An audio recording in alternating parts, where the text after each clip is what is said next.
Então, bom dia, boa tarde, boa noite para você que está interessada nessa nossa proposta educacional diferenciada. Para quem não me conhece, eu sou a Anne Sofia, eu sou bióloga. Essas duas pessoas maravilhosas já vão se apresentar também. É, eu sou a idealizadora de um projeto de um centro escola permacultural aqui em Foz do Iguaçu, chamado Fazenda Fazenda, porque envolve muito essa questão da pedagogia do fazer. E o enfoque do nosso encontro de hoje é para falar do segundo setenho.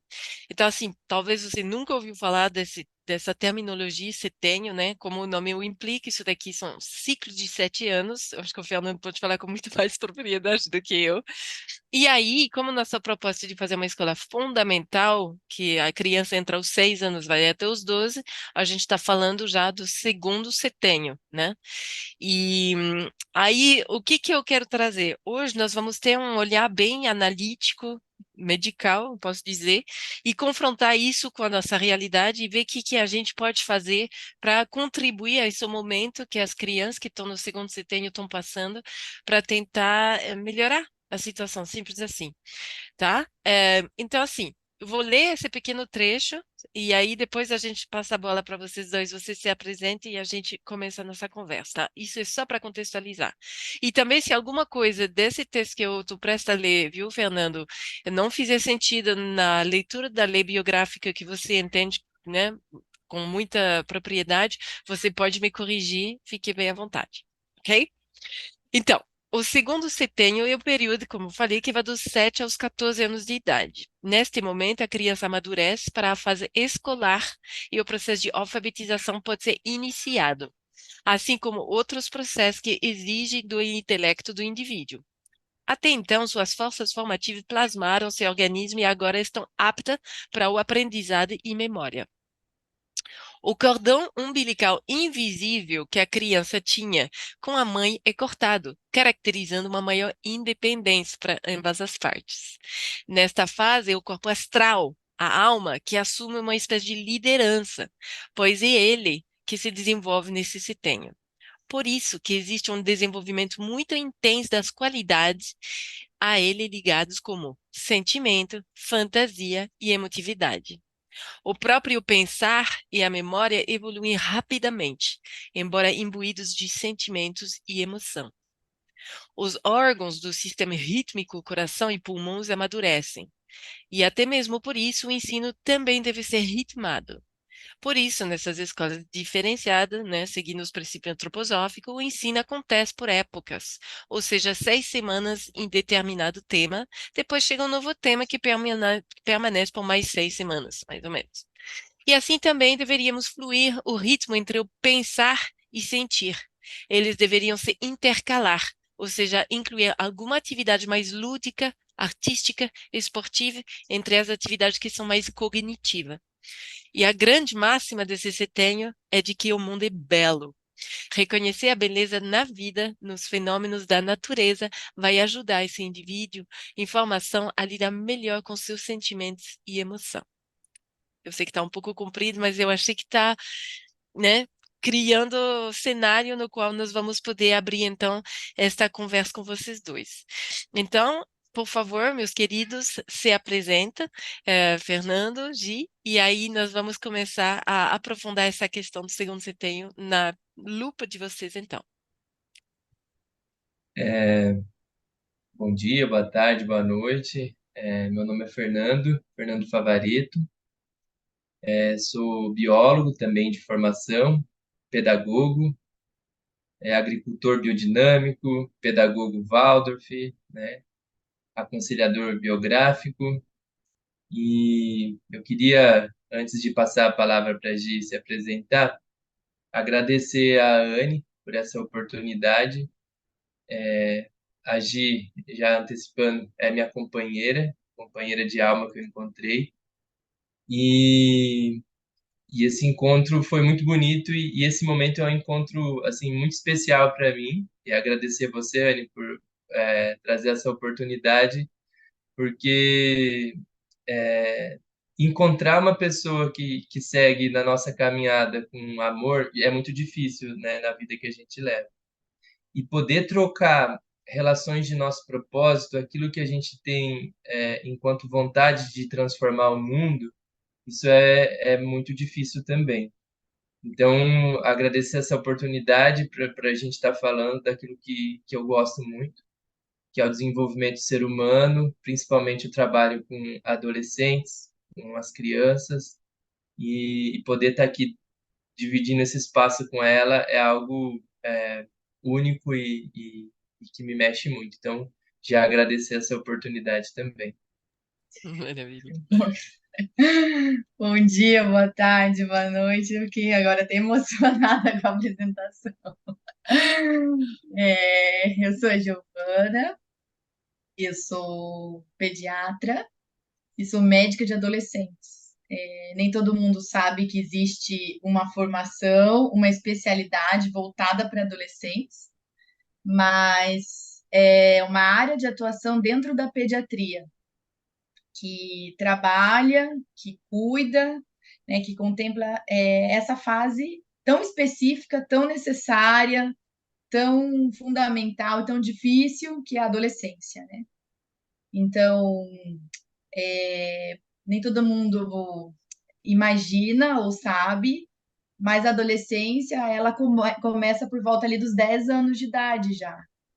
Então, quando a gente fala de segundo setênio, a gente está entrando já na adolescência, Sim. principalmente nessa primeira fase da adolescência que a gente costuma falar, né, que pega a pré-adolescência e o início da primeira fase da adolescência. E é uma fase fundamental para a construção do sujeito. Então, é uma fase muito importante de se trabalhar, de se falar, de se preocupar. Hum. Por isso, eu agradeço muito o convite de poder falar sobre isso aqui nesse espaço.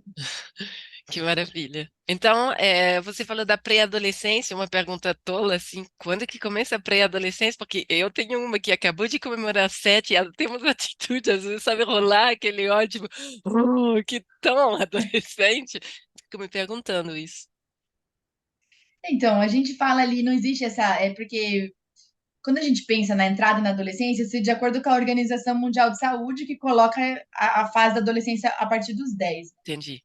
Mas se a gente for pensar que ali os 8, os 9 anos, a gente começa a ver as primeiras transformações corporais, principalmente na menina, Uhum, começa as primeiras mudanças de comportamento, o Rubicão, né? Que acho que o Fernando pode falar um pouquinho também do Rubicão. uhum, Então, essa fase é a fase que a gente chama mais de pré-adolescência, como se fosse uma entendi. preparação para a entrada na adolescência.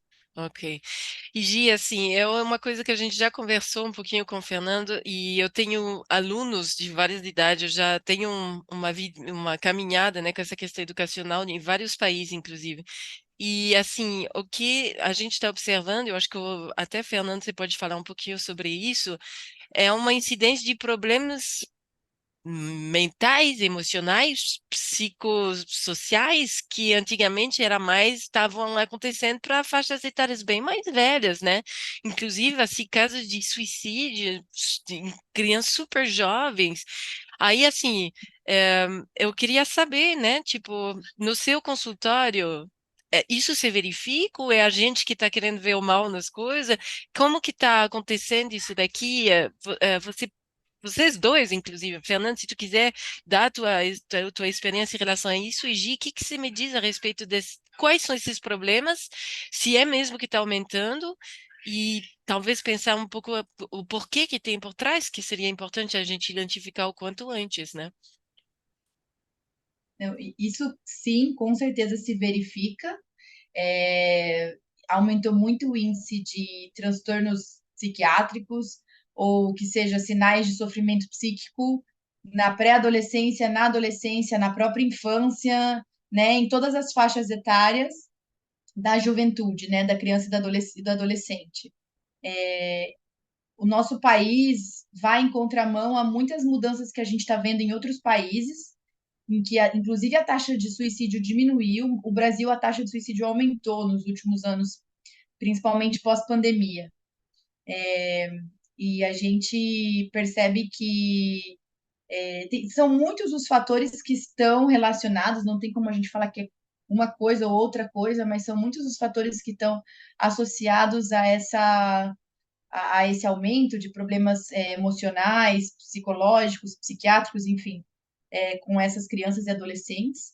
Mas o que a gente percebe são adolescentes, crianças perdidos, com falta de propósito, com falta de família, famílias presentes mesmo, famílias ouvintes, famílias que olham, que sentam, que comem junto numa mesa, falta de escola que realmente olha para cada uma dessa criança e adolescente, né? E falta de natureza, falta de amigos, falta de interação social, né? Um fechamento ali nos celulares, nos jogos, nos computadores, na própria casa, cada um num canto.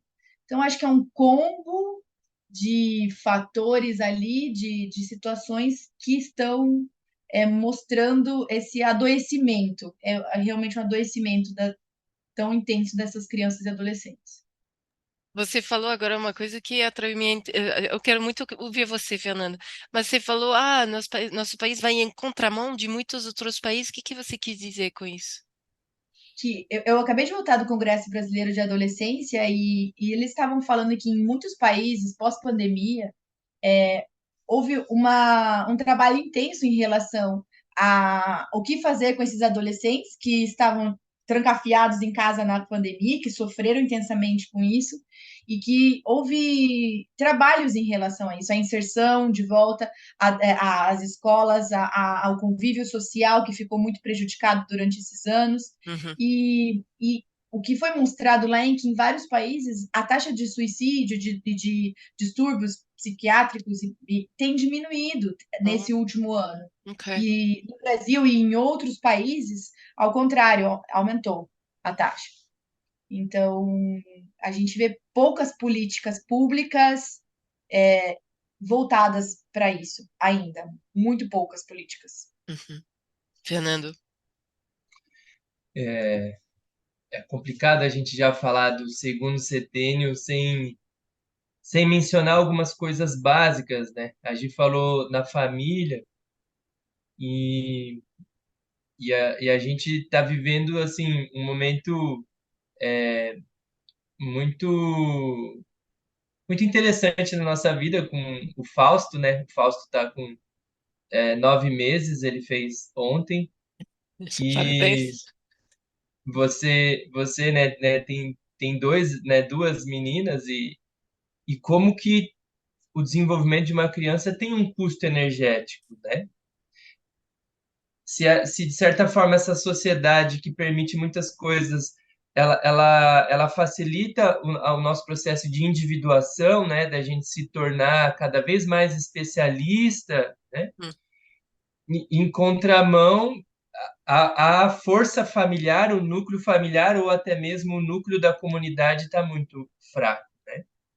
E aí eu estou dizendo isso porque o custo energético de educar uma criança que começa lá, às vezes, as luzes da cidade, como o Castanheira, um professor meu, ele gosta de falar, elas são muito fáceis, né? Às vezes da gente começar a deixar uma tela mais cedo, né? Às vezes colocar um eletrônico, mas isso daí às vezes parece que facilita o cuidado com a criança, que nesse momento às vezes é muito intenso. Então, acho que o grande objetivo é não atacar a família, mas falar que a família está doente. A tá. gente se reconhecer enquanto família doente é importante. Acho que essa fala da Gi foi muito feliz nisso. A gente olhar para o núcleo familiar e olhar Uhum, para a nossa casa o quanto que a gente não está precisando de apoio, né? E aí já entrando nesse nesse segundo setênio, e você, através do seu texto, você traz essa imagem sim. tão bonita assim desse portal, um rompimento desse cordão com a mãe, e o outro também é esse portal para o desenvolvimento do pensar, não, desculpa, do desenvolvimento já de criação de memória, o início da idade escolar. Então, aqui é interessante a gente ter um limiar de transição de criança de primeiro para segundo setênio, e olhar para trás o que já não foi, Uhum, de certa forma, agredido ou que foi afetado essa criança já de repente de transição para pré-adolescência, né? uhum, E aí sim, porque às vezes quando chega, eu imagino, né, pelas trocas com a Gi no dia a dia, quando chega uma criança ou já um adolescente em estágio já bastante assim, que nem você utilizou, de questões anímicas com ideias suicidas ou se cortando, isso não é de hoje ou daquele mês. Isso tem um histórico. A primeira coisa que eu pergunto para ela é como que é o pai? Qual é a profissão do pai? E a mãe? O que está relacionado? Que aí a gente chega nesse núcleo familiar, Uhum. né? Então, não tem como olhar para esse presente, para essa criança, e é muito profundo isso que ela trouxe, né? De uma criança se suicidar. E às vezes ela fala, os dados estão piorando, crianças de 8, 7 anos. A natureza é a criança tá brincando nessa fase, né? A leveza, o mundo é belo. Imaginar que ela está querendo ceifar a vida, não tem como a gente não pensar em uma sociedade doente. E aí, nesse sentido, não vamos atacar, mas vamos ver o que que a gente pode fazer, né? Então, a grande questão é a gente olhar para essa questão já de núcleo familiar mesmo e também social, assim. E, Vejo a grande questão, assim. E bom, eu acho que talvez porque a gente está mergulhado nessa criação de uma escola diferenciada há tanto tempo, eu acho que o Fernando está acompanhando o meu raciocínio há mais de um ano e meio, né? E aí, Gi, você citou várias coisas, né? Porque eu acho que a identificação de um problema é a metade do caminho para sua resolução, né? Quando você sabe aonde que é o que o bicho está pegando, você já sabe onde dedica a sua energia para, como você falou, tem vários países, né, na pós-pandemia que falaram, não, peraí, esse isolamento deixou eles totalmente fora da casinha, vamos então caprichar para criar novamente, porque o ser humano, ele é profundamente social, né? Não sei, eu acho que você já também, com certeza você, Gi, com certeza, mas assim, experiência na década de 50, né, com bebês órfãos, né, no hospital e as enfermeiras apenas proporcionando os cuidados fisiológicos, mas sem afeto, e os bebês que tinham os dois, os bebês sem afeto chegavam a morrer. Então, esse é dizer o quão o afeto e a socialização são importantes para um ser humano. E ele pode até ficar sem beber, sem comer, mas sem afeto ele morre, né? Então, é muito, muito grave essa questão. E então, esses problemas aí, eles retratam, você falou que a família está doente, mas eu acho também que o sistema educacional está falha, né? Por quê? Porque o que a gente não é só, e a gente não está aqui só para atacar a pedra, a gente está aqui para dar a cara para bater, para criar alguma coisa mais coerente com o que está, né, na luz de biólogo que estão lá estudando a vida, amando a vida, querendo fazer uma coisa que atenda ao objetivo supremo que a escola tem. E eu acho que hoje em dia, assim, qual que é as possibilidades que você tem quando você tem filho na idade escolar? Você pode ir para o público, né, que não quer dizer nada pejorativo, mas ou é público ou é particular. O particular, qual que é o diferencial? Sinceramente, em termos de conteúdo, todo mundo tem que atender o governo. Ok. Mas o que que acontece? Aonde as pessoas pagam, geralmente tem um atendimento, então, elitizado, porque envolve mais dinheiro, mas o que eu vejo, que seja no público ou no particular, é, como você falou, né? A educação da criança, ela é energetívora, né? E aí ela faz com que as pessoas, né? Nós estamos numa sociedade muito capitalista, onde você tem que suar a camisa para conseguir fazer seu ganha-pão e a criança ela tá ali também no mesmo momento pedindo também energia para ela. E a gente não é super-herói, às vezes custa. E o que eu vejo que a escola, a gente acaba terceirizando, a gente entrega o que nós temos de mais precioso, que são nossos filhos, na mão de total estranhos, cuja qualidade em relação ao propósito educacional está questionável, porque a gente não está acompanhando. Eu vivo essa frustração no dia a dia hoje com as minhas filhas. Minha filha está em 7 anos, eu pergunto o que está rolando na sala de aula, o que que vocês estão fazendo, sabe, para tentar ver, e eu não tenho, ela não tem para me dizer. Ela fala, a gente faz isso, aquilo, mas sabe? Tipo, eu vejo uma isenção da família. E eu quero falar uma coisa mais entristecedor. Na Inglaterra, porque eu tenho uns contatos por lá com filhos também, eles me falam, não, não, não, porque eu falo, não, tem que envolver a parentalidade consciente, tem que envolver as famílias. E eu vejo como aqui, né, Fernando, eu trabalhei tanto manter motivadas a comunidade escolar, essas famílias, para que elas entendam o porquê de correr atrás de fazer uma coisa diferenciada. E lá na Inglaterra, minha amiga me falou, Sophie, as famílias fazem questão. de terceirizar. Elas não querem se envolver nesse processo, porque elas já estão muito atarefadas. Entende? Então, ali, esse abrir mão do que tem de mais precioso e depois vir chorar sobre o leite derramado, porque depois o filho com 17, 18, 16, ou sei lá, está um caso problemático, eu fico pensando, cara, aonde você estava na hora que precisava? Que você falou, né? Você colocou falta de família presente, né? E eu vejo como, sabe, não é só você estar do lado. Se você está do lado assim, sim, não, você não tá, de nada adianta, né? Então, Sim, sim. é isso, nós temos a opção de escola, ou você paga ou você não paga, mas todas são conteudistas, competitivas, né? Tipo, na base de prova, de sempre erguer um com o outro e tudo mais, e, sobretudo, as famílias não estão envolvidas nesse processo. E é uma coisa que me apavora, e eu acho que é o grande gargalo, sabe? O pai não participa do parto, as famílias não estão envolvidas na escola, e por aí vai, né? Aí também, quanto tempo que a gente tem para cuidar dos filhos depois que eles nascem? Tem que correr para o trabalho de volta. Não, a mãe, não deu de amamentar porque foi muito trabalhoso, põe na fórmula, eu tenho leite fraco mesmo. Um monte de história, sabe, lavada da cabeça para a gente entregar, o parto, não, cesárea, porque dói demais. Mulher, você veio para parir, o bebê sabe nascer, né? Nós somos mulher, nós somos, tipo, tem outro bicho no planeta que fala, não, eu quero cesárea. Entende? Então é uma terceirização, tipo, uma entrega, como se aquilo ali não fosse a nossa verdadeira natureza, né? Sei lá, eu queria ouvir vocês a respeito disso. O que eu, assim, gostaria, até a presença da Gia aqui, escutar ela, assim, né, falar um pouco, e são imagens que ela me traz ao longo do dia a dia que eu acho que seria rico ao processo. A gente tocou nesse ponto da família doente, né? Uhum. E qual a experiência dela, assim, no, atendendo esses pré-adolescentes e também os adolescentes, como que ela identifica assim as famílias, né? Como que elas estão por detrás? Às vezes eu imagino que estão de mãos atadas também, né? Assim, uma perspectiva É, de às vezes a mãe mais levando aquela cena clássica, às vezes o pai mais distante ou já um núcleo familiar mais corrompido ou não tem essa relação assim. Não, é que isso que eu acho que você falou, Anny, dessa desconexão escola e família, é muito significativo, é muito importante. Porque foi o que eu tinha falado ali no começo. Não basta você ser um pai presente, estar ali do lado. Você tem que ser um uhum. pai ouvinte e um pai que olha. O que significa ser um pai ouvinte, um pai que olha? É isso, né? Isso que você falou. Não adianta você estar do lado e estar no celular. Mas também não adianta você sentar com seu filho e falar assim: tá tudo bem na escola, né, filho? Aí o filho fala: tá tudo bem, mãe. E aí, tá com algum problema? O filho vai falar: não.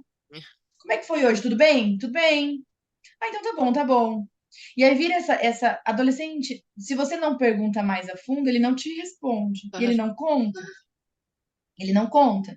Então, assim, os pais têm que querer realmente escutar e saber o que está acontecendo, Hum, né? Então, uma das coisas que falam que é prevenção de suicídio, prevenção mesmo, falando de suicídio, né? Igual, é, é sentar para ter uma refeição com a família. olha só. Parece uma coisa tão doida, né? Assim, como que sentar para ter uma refeição com uma família pode ser. Não, isso não sou eu falando, tá? Isso são os especialistas, Aham. dados e tal. Como que sentar na mesa com a família pode ser preventivo de um suicídio? Faz toda a diferença.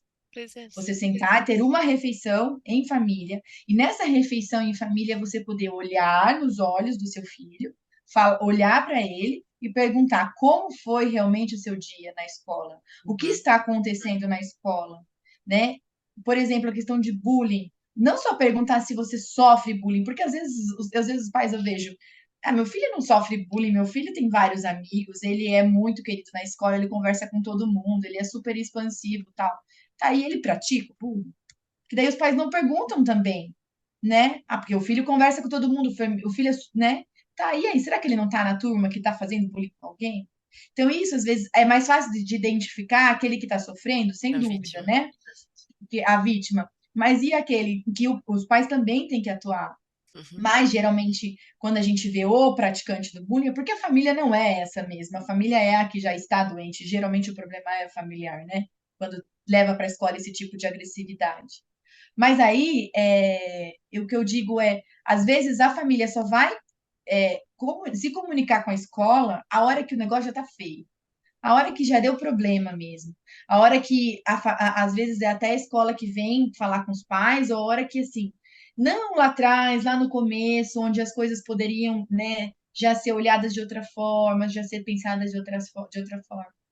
E o que eu falo sobre olhar é olhar através desse adolescente, é olhar, porque o adolescente o adolescente, a criança, e ele, principalmente nessa fase ali de transição, de muitas mudanças, ele esconde muitas coisas, porque ele está perdido, ele está se descobrindo, ele está se conhecendo, ele não sabe muito bem, às vezes ele tem vergonha de perguntar, ele tem dúvida, e se os pais não olham para isso, não vão através disso e tentam encontrar realmente sinais de sofrimento, eles não acham.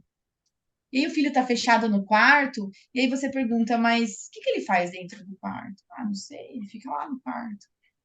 Que horas ele dorme? Ah, não sei, eu dou boa noite e ele dorme, não sei. Ele fica no Nossa, celular, você sabe. Os pais não sabem quais são as redes sociais, o que ele frequenta, quem que ele conversa, com o que tá acontecendo. Então, é uma desconexão muito grande de todo mundo, de tudo, assim, sabe? Parece que existe um abismo entre escola, adolescentes, crianças e pais, assim, tá ali. Essa terceirização que você falou é muito verdadeira. É muito verdadeira, porque daí assustadora. os pais querem culpar a escola quando dá alguma coisa errada, Aham, bem por aí. né? Querem culpar a escola. Eu Como se vejo eles não assim, às vezes, fossem educadores, né? como se eles não fossem educadores, né? Escutando agir, me vem assim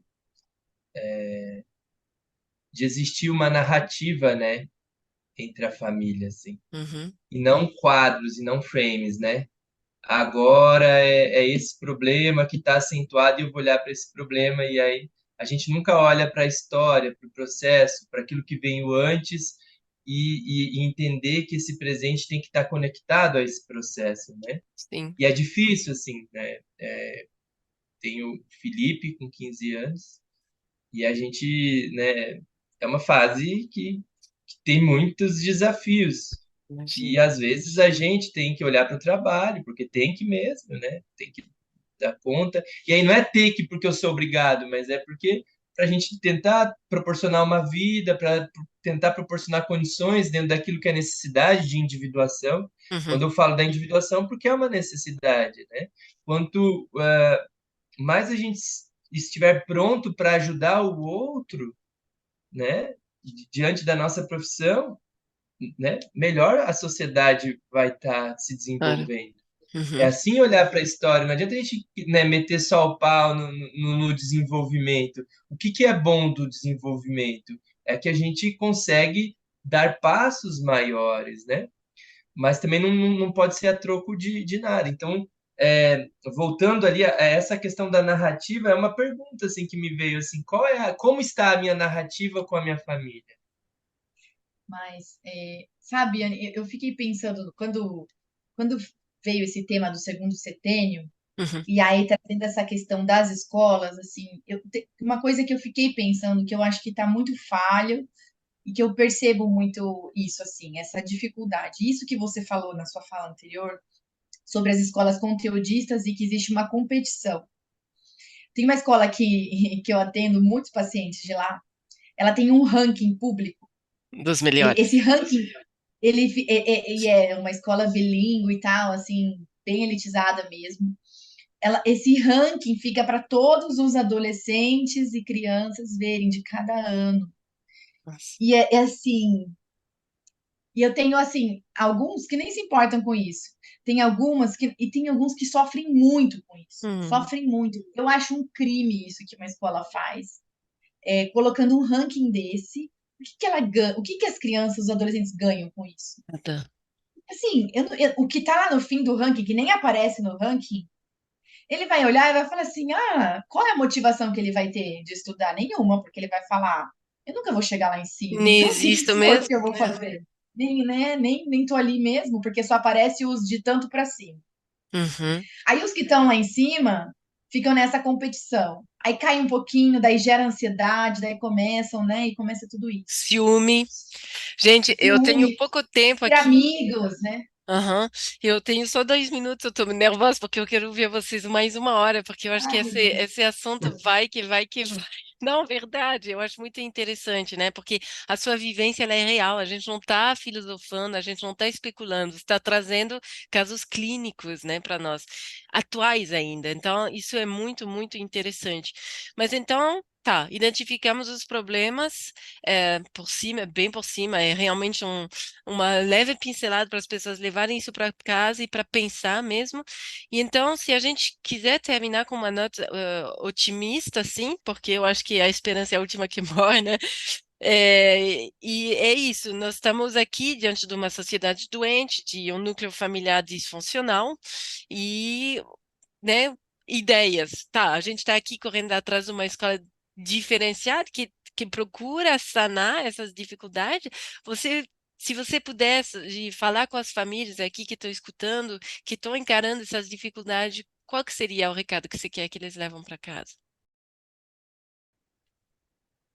Ah, eu acho que é isso que a gente conversou hoje, assim, eu falaria para as famílias, conversem com seus filhos, olhem para os seus filhos, escutem verdadeiramente seus filhos, né? E tirem as telas o máximo que puder, porque isso é muito mais perigoso do que se imagina. Isso é o verdadeiro mal da época, de verdade. Eu acho que ainda as pessoas não estão tão conscientes do grande problema que é isso. Isso afasta as pessoas, isso afasta pais e filhos, isso, né? E tentar trazer mais para a natureza mesmo, assim, para as atividades ao ar livre, para o que tem de mais de conexão, sabe? Estar junto, né? Essa família, filhos, natureza, e sim, claro, daí se a escola puder estar inserida em tudo isso, maravilhoso, né? Essa ideia, teu projeto é excelente em relação a isso. Amém. Então, Adoro. eu acho que é isso.